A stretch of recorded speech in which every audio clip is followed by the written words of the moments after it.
Welcome to Mad Gains Live. We made it. It's another Friday. I hope you guys had a great week. We've got an exciting show for you. But first, I want you guys to see my Boiler Room Boys shirt, BRBZ. This is my Boiler Room Boys shirt. So whenever I make fun of the Boiler Room Boys, they always know I still love them.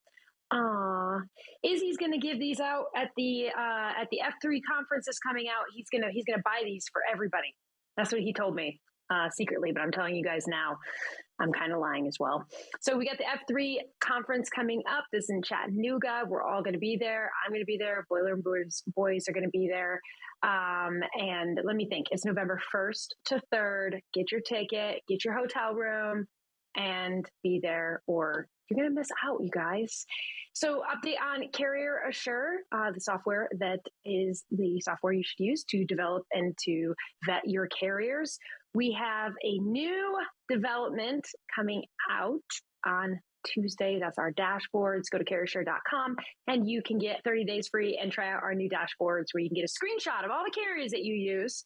So you can know what percentage of them are Fs, what percentage of them are As, Bs, hopefully not too many Fs, hopefully lots of As and Bs. Okay, we have a great guest for you, which I just met this guest, by the way, and I hauled him onto my show because I was really excited. His name is Jeff Henderson. Let's bring him on, Boiler Room Boys. Let's get our Friday started. Let's not drink too early. Oh my God, he comes branded. You look so nice. Hi, Jeff. How are you? Good. How are you today? I'm doing well, and I have a feeling you're coming. You're on the road. You're a busy man. Where are you right now? I am actually in Nashville at the McLeod Users Conference today. Had to adjust my setup a little bit here today. Had to move outside as the Wi-Fi in my room wasn't that great. So a little bit of stuff, but the Boiler Room Boys, got to give a shout out to them. They hooked me up and got me taken care of today. They're pretty good at that. They're pretty good at that. I'm so glad to have you. Thank you for squeezing us in last minute.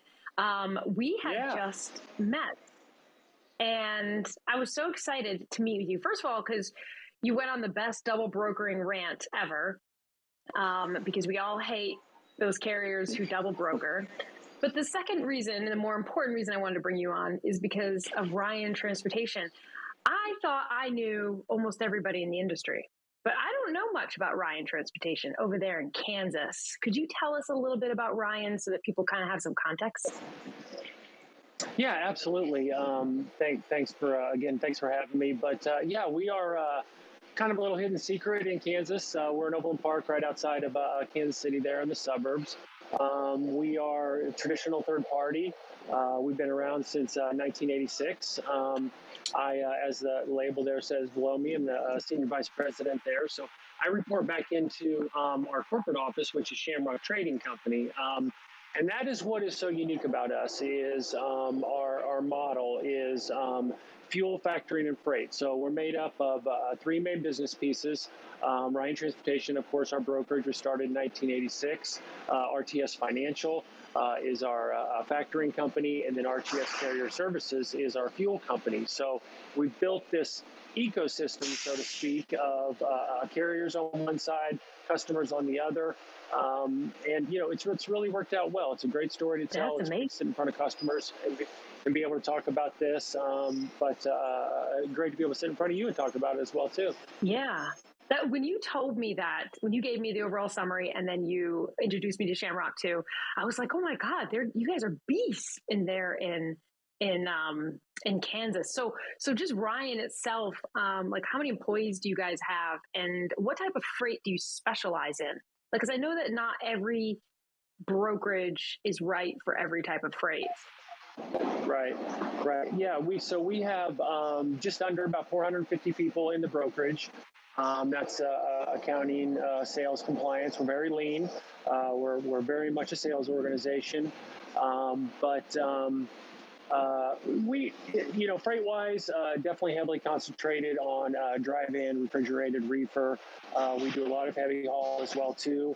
Our strong spots are definitely lower 48, Canada, Mexico. So very traditional in that aspect. We also have a managed transportation side of our business where we do a full outsource. But about 70% of our overall revenue comes from the brokerage as far as that goes. Okay, that makes sense. So I was just talking to, I'm doing a panel with food shippers, and they were talking about, like, some of the shippers were talking about how the difference between a traditional brokerage and maybe some of the freight matching digital brokerages. They didn't really care Right. about the difference, but it was interesting to hear they actually knew there was a difference. Since Right. you brought up the traditional brokerage, what are the benefits that you think of going with the traditional brokerage versus like an Uber freight matching situation? Right. Right. Well, first off, technology is definitely very important to us. All of our companies are brought together in one app on RTS Pro. You can get your fuel discounts on there. You can factor your bills. You can find your freight, back to the term there, fuel factoring and freight. So technology is definitely very important to us. But we use it in ways of course, of tracking carriers. And, we have our own load board on RTS Pro. But we do it to be more efficient. We want to be very easy to do business with our customers. But what we don't want to lose sight of, which has built our company since 1986, is actually talking to customers. We are very close with our customers. We think that we respond faster than anybody in the marketplace. We're always there for them at all times, and there's always somebody to talk to. We run a real one point of contact type of service. So our definitely 3x3 contact level, of course, but our main account manager is talking to that logistics coordinator, transportation manager, whatever that may be, and they are their account manager. We're not sending anybody customer service. We're not sending anybody to this party over here. Every one of our people has, as we like to say, skin in the game. So it's very important to them for those relationships, and we spend a lot of time on that, and we talk about it a lot, and we try and back that up as well too. So while technology is very important to us, that customer connection is very important. I wonder if there is a type of freight, I'm sure there is, that really doesn't need a lot of contact, like maybe less than truckload freight, or something that, I don't know, you're using the rails a lot for. That's what I've always thought about. Well, those are our double brokers that are putting it on the intermodal. I should say that. I got you some laughing already about that. No, actually, I do have to tell you, Jeff. I want to say that Monday, for some reason, all of a sudden my software was getting flooded with reports of double brokering. And it was abnormal. Mondays are big days. And so, usually Mondays are high days for those types of reports. Right. You get everything's supposed to deliver, and you wonder why it's not, right? Yeah. And but it was an abnormal amount. So I started messaging some of my friends, and I was like, what is going on? Like, what do I not know about? Why is there so many reports of double brokering? And they told me that because there was a threat of the rail going on strike, it had something to do with that the carriers had put the shipments on the rail, and then it was significantly delayed. And now the carriers are all getting busted for using the rail, or something that had to do with the rail. And for those of you who don't know, the carriers will often tell you, we're going to, because there's shippers that watch the show, so they're probably like, what are you talking about? No, they'll tell you, we got the shipment, we're going to be there by Tuesday, we're driving now. And every time you call them, they're like, I'm in the truck, I'm driving. But really, they took the shipment and put it on the rail because it's cheaper, so they can make a cut on top of your cut. I think that's the main reason why, Jeff, right? I don't think there's, can't imagine there's any other convenience. And you know what? Why would a trucking company actually want to use their own truck, right? When they can use somebody else's. So that's true. No, that's a good point, because then I could just put your shipment on the rail, and then I can go and go do some other work at the same time. So I'm getting paid double at once. The rail is slow. And often when you don't know where your shipment is and the carrier's ghosting you, that could be something that's happening. So that was at least what I was told from Monday. Why we were receiving so many reports is because people were getting busted using the rail who had never been busted before. I would definitely, and again, you're probably getting used to these, kind of things coming in, but, we are seeing right now that it is just, rampant in the industry right now. And I think the market's dictating that, of course, right, with prices going down and those sorts of things. It seems like, there might be a little bit of room to move in some of the rates, whether it's in double brokering or, the last couple of years we went through this period of, what I call the legal double broker, right? Where the carrier actually does pay the other carrier to do the freight and make a little cut on it because there was some money in it at that time. But, rates are skinnying down a little bit now, of course. And so we're starting to see some more of that. I should say more. We're seeing a lot more of that old school double broker, right? Where they're get in the game quick, get out, and don't pay that carrier, leave everybody on the hook. And I've been down here at the conference all week talking to my vendors, which has been great. And I've been talking to them about fraud. What are you guys doing to whether it's onboarding type companies or posting boards or all those types of companies. What are you doing about fraud in this industry? What can we do to challenge this? I don't know how we all get together and get on the same page. I think that we all agree that it is a bad problem out there. But again, as there's not enough DOT inspectors to inspect trucks, right? To give them a safety rating. So who's going to inspect a double broker, right? It's like the AB5. Well, who's going to go knock on doors and find out who you're working for and that kind of stuff? You can make this big rule, but nobody's knocking on your door to say, hey, you can't do this or you're in trouble, or something like that. So I don't know. It's a little bit of lack of support there. I hope the TIA is doing some things and that kind of stuff, hopefully to bring more light to this issue, I guess, the dispatcher issue, and all those sorts of things. Yep. You just summed up all of the headaches that I think everybody's been experiencing more and more and more over the last 6 months.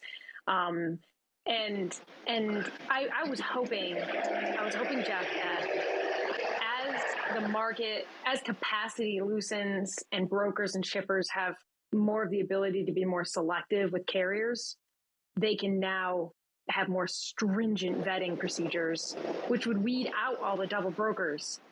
I haven't really seen that play out yet. I feel like everybody is trying their hardest to weed out all those bad actors, but I haven't seen a decrease in the bad actors yet. And I keep hoping that it'll happen. And I don't understand what the increase has been. Well, I think the market dictates it again. Prices are going down. Trucks, I don't know if I use the word desperate, but, prices are coming down. We've seen a dramatic increase in the cost of hire and, our revenue side.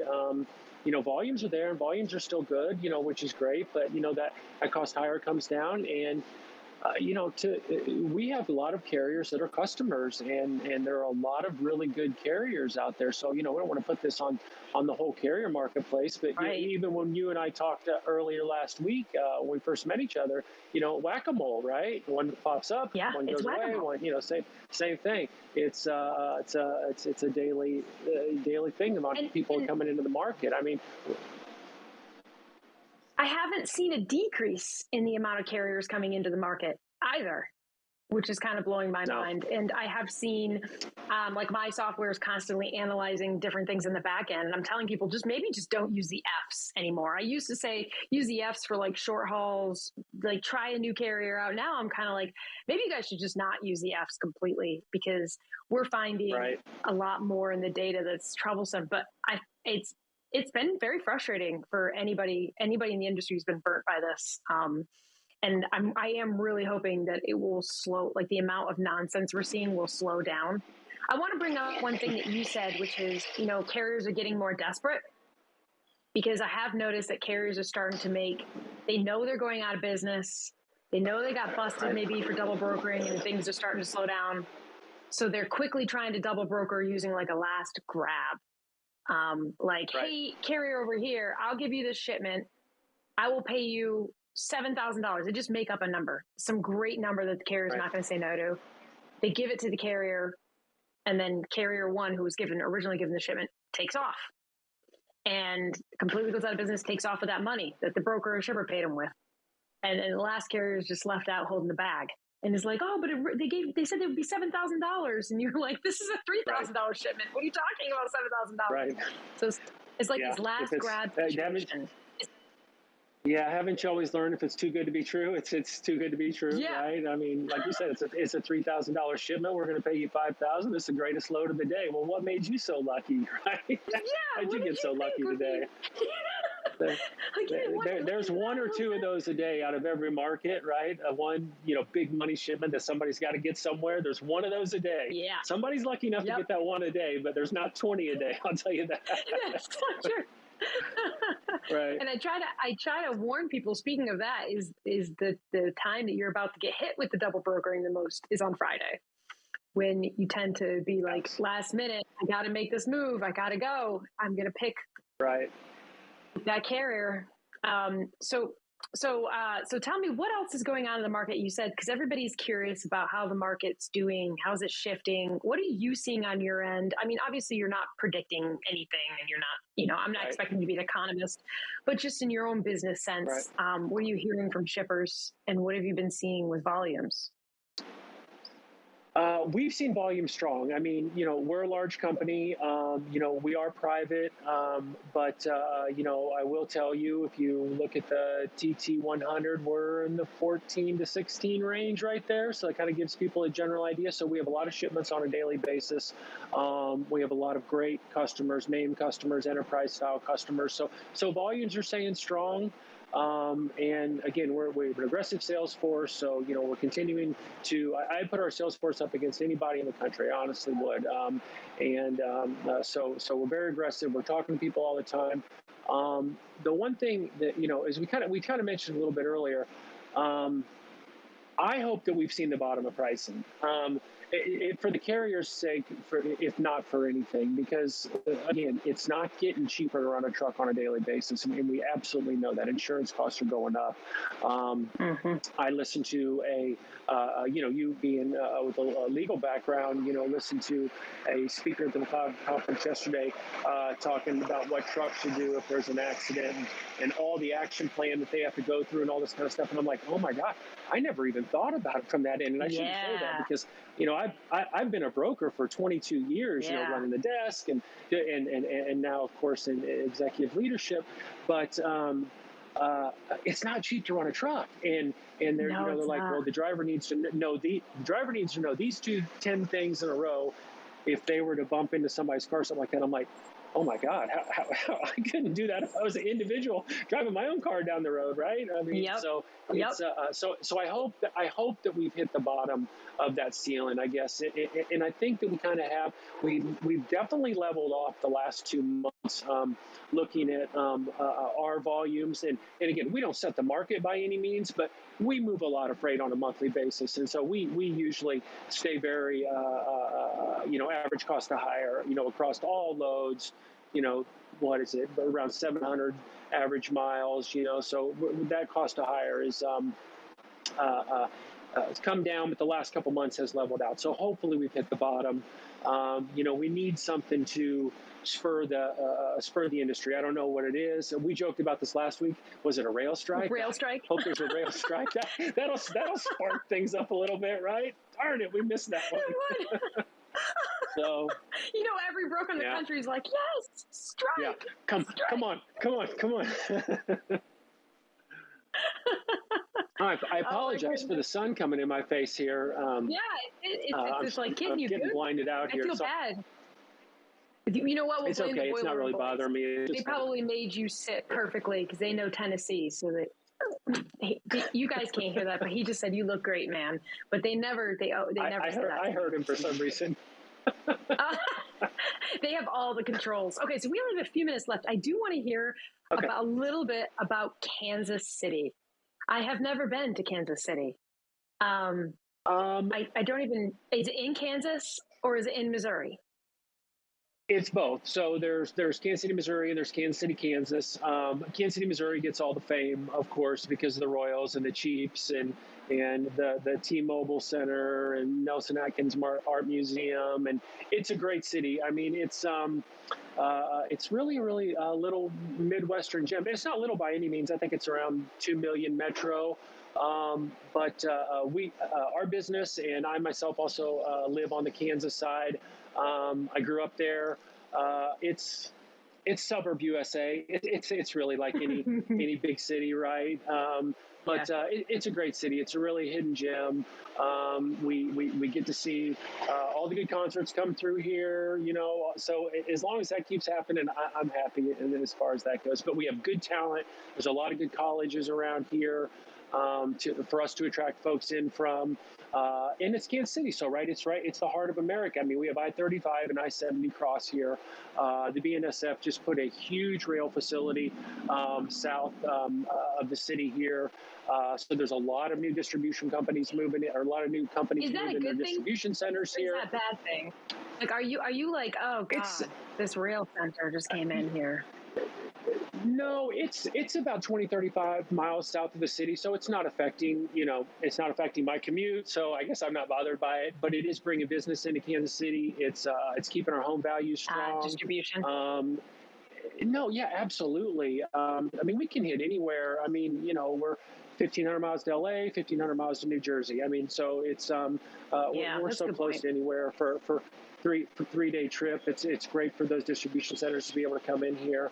But it's a hidden little gem. It's a little cold in the winter and it's a little hot in the summer. But other than that, it's a great city. I think we're kind of losing our four seasons. It's 80 degrees. No, I think it was 95 degrees actually, and then the next day it was 80, and then it goes to 95. It's the joke here is just wait 10 minutes and the weather will change. So the weather will change. But it's beautiful it's beautiful here today in Nashville. It's like 75 degrees. It's beautiful. Yeah, Nashville's nice. Now, answer this question really fast. Don't think, okay? Is Chattanooga north or south of Atlanta? North. Damn. He thought about it, Boiler Room Boys. He thought about it. Every time I'm in Atlanta, when I go to Chattanooga, I think I'm driving south. And so the Boiler Room Boys are always like, it's north, Cassandra. It's north. I'm like, I'm a New Yorker. We don't know our state. It's funny. My wife says that it's funny because my wife says I need to turn my GPS on to get to work, but I can tell you where every city in the country is from being a broker, right? She's like, you don't even know where you're at in your own, you're in this neighborhood. Where are you doing? You're going the wrong way. Oh, you know what? Sorry. I asked the wrong I got other things on my mind. I'm thinking about the freight moving through these 3 different states, and I'm thinking about this backup over here. Absolutely. So tell us something that we don't know about you. Like, if I'm going to meet you at a conference, I already have known you now for 1 week. What are things that people don't know about you that maybe you don't even want them to know? What would your wife say? Oh, I don't even know. I mean, I've great wife and 3 children. I'm an avid fisherman. I'm an avid music lover. Go to a lot of concerts. Have my whole life. What's the last concert you've been to? I don't know. I'm passionate. Drive-by truckers. Really? Yeah, you familiar with them? I don't know Drive-by truckers. No. Oh my God, they're the greatest. They're the greatest. Oh, the Boiler Room Boys know them. In my ear. So Jason Isbell used to be in the band, and now he's solo. But Drive-by Truckers are the best rock band you've never heard of, and they've been around forever. What? So, check them out. They're absolutely amazing. So they're a passion of mine. But I told you that I had a little something, and this is kind of cheesy, but since I was young, I've been going to concerts, right? And so at a young age, I don't know why, I just started collecting my ticket stubs, right? So I have, I don't know if I'd say hundreds, but 100 plus, tickets from concerts, and I've lost a lot along the way, of course, rough concert nights, right? And lose your ticket stub, but I've kept a lot of them, right? So, I always see you wearing, your concert T-shirts and stuff like that. Yes. So I was looking through my ticket stubs the other day, and I have my little, like I said, super cheesy, my ticket stub diary here. Listen to this: Motley Crue, Kemper Arena, September 7th, 1985, $13. How awesome is that? $13. and I could just keep going and going and going. There's some real gems in there from back in the day. Yeah, isn't that awesome? You gotta send a couple pictures to me, and then we'll have the Boiler Room Boys post them. of the ticket, because that's really cool. Was that like what's real quick? We only have a few minutes left, or not even a few minutes. The Boiler Room Boys are going to tell me we have 30 seconds. What is your favorite concert ever?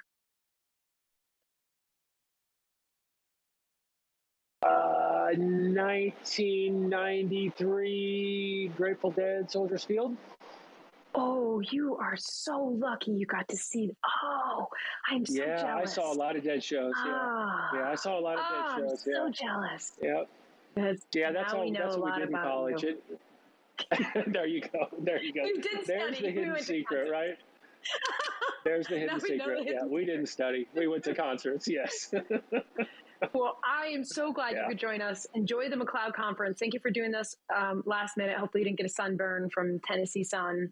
No. And everybody else, you can follow Jeff. Look for Jeff Henderson on LinkedIn. You can follow him. He's a great guy. And we'll see you next Friday.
FreightWaves is the #1 source for transportation and logistics news. FreightWaves.com provides you with in-depth news coverage, data,